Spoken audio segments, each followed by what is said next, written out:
Ok, vamos direto ao que interessa. O papo hoje é bem técnico. A gente vai dissecar a fundo a implementação de um L2Out sobre VSCC em ACI. A ideia aqui é seguir o rastro completo, sabe? Desde o Managed Object lá no APIC, passando pela tradução disso para o hardware em cada leaf, até entender como o plano de dados se comporta, tanto no dia a dia quanto na hora que o bicho pega, em uma falha. A gente vai mergulhar fundo, no nível do hardware e dos protocolos mesmo.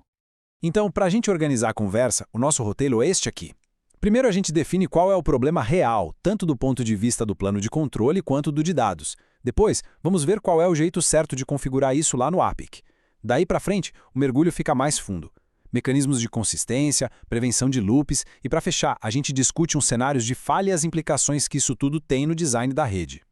Olha, o X da questão aqui é exatamente este. Como é que a gente reconcilia duas coisas que parecem opostas? De um lado, você tem um plano de dados que, para o dispositivo externo, é uma coisa só, um único port channel. Mas do outro lado, no ACI, o plano de controle é totalmente distribuído. São dois leafs independentes, cada um pensando por si. A pergunta é, como a gente faz esses dois cérebros operarem como se fossem um só? Exatamente isso. Pensa bem.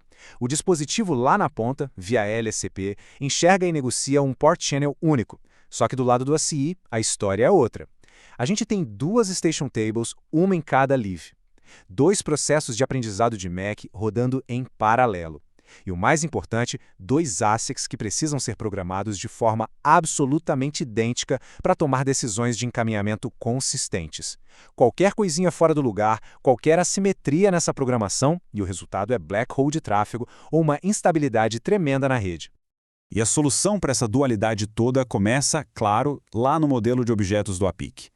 É a escolha do objeto de configuração certo que vai dizer para o Fabric, olha, esses dois leafs aqui precisam agir como um par coeso para esse L2Out específico. E é aqui que mora o perigo. Vamos dar uma olhada no erro mais clássico que o pessoal comete e, claro, como não cair nele. Pode anotar, este é, de longe, o erro número 1, tanto em prova de certificação quanto em campo.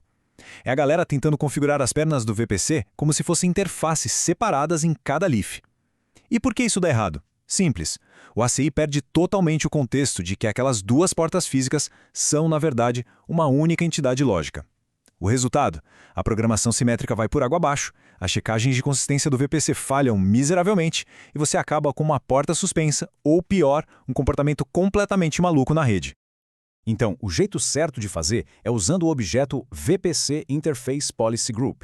A sacada aqui é que, quando a gente associa um L2Out a esse objeto, o APIC garante o que a gente chama de atomicidade da configuração. O que isso quer dizer na prática? Quer dizer que a mesma vela, o mesmo MTU, os mesmos parâmetros de protocolo, tudo isso é empurrado de uma vez só e de forma idêntica para os dois leafs. E o mais legal, se por qualquer motivo a configuração falhar em um deles, o APIC é inteligente o suficiente para fazer o rollback nos dois. Isso garante que o VPC nunca, jamais, vai entrar num estado inconsistente.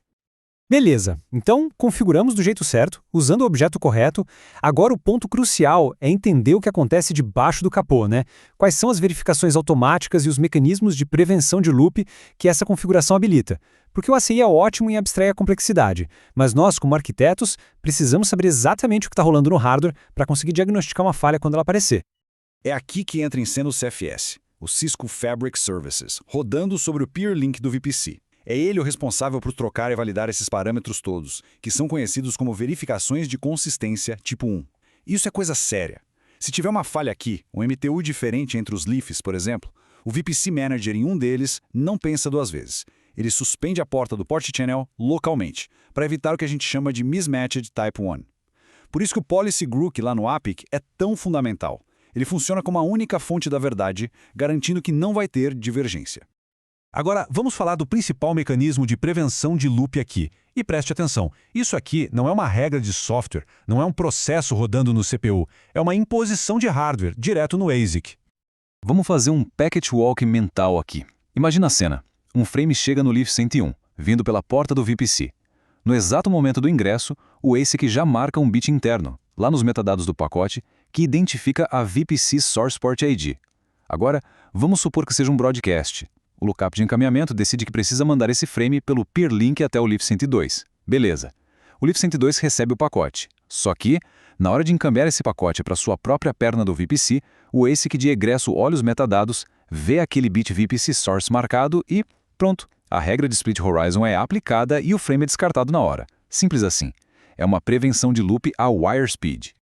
Certo, a prevenção de loop a gente já viu, está garantida no hardware. Mas e o plano de dados em si? Como é que o aprendizado de endpoints, o endpoint learning, funciona de forma sincronizada? E mais importante, o que acontece quando um link cai? A resiliência toda do VPC depende, de forma crítica, de como as station tables desses dois leafs são mantidas em perfeita sincronia.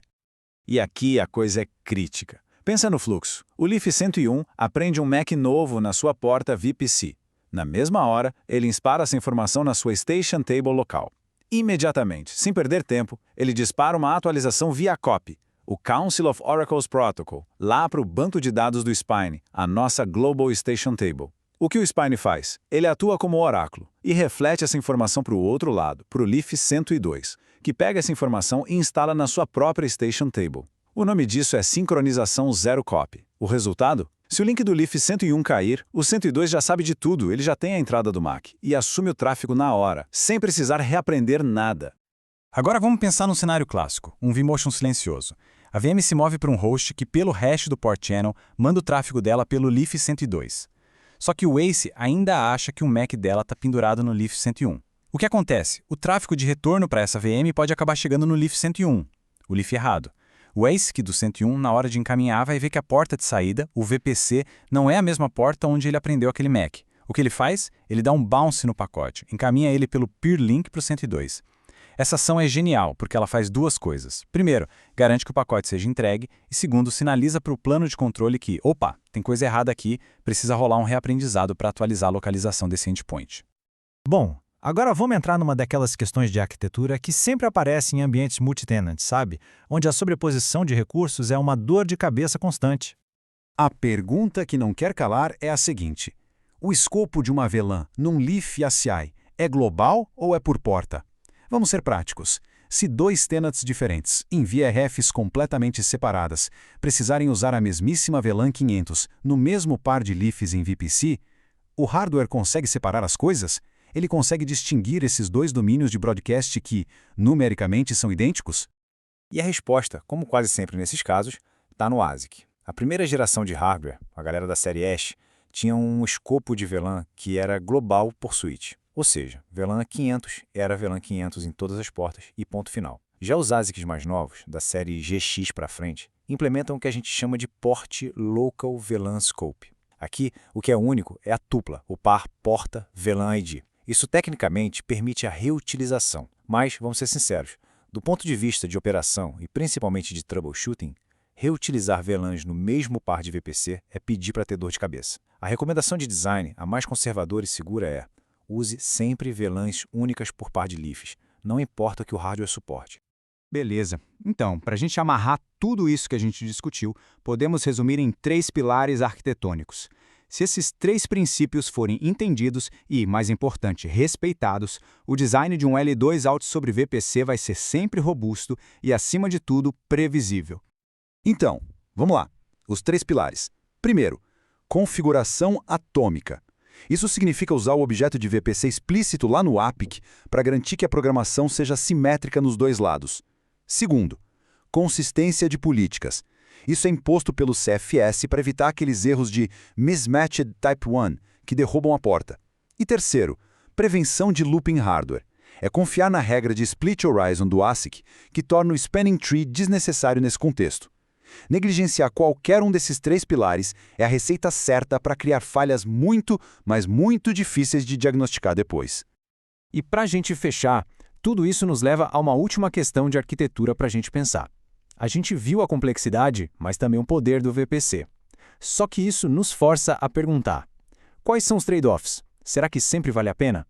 Em que cenários a simplicidade de um design ativo/standby, sem toda essa rigidez da checagem de consistência, poderia ser a escolha de engenharia superior? Fica aí a reflexão para o próximo projeto.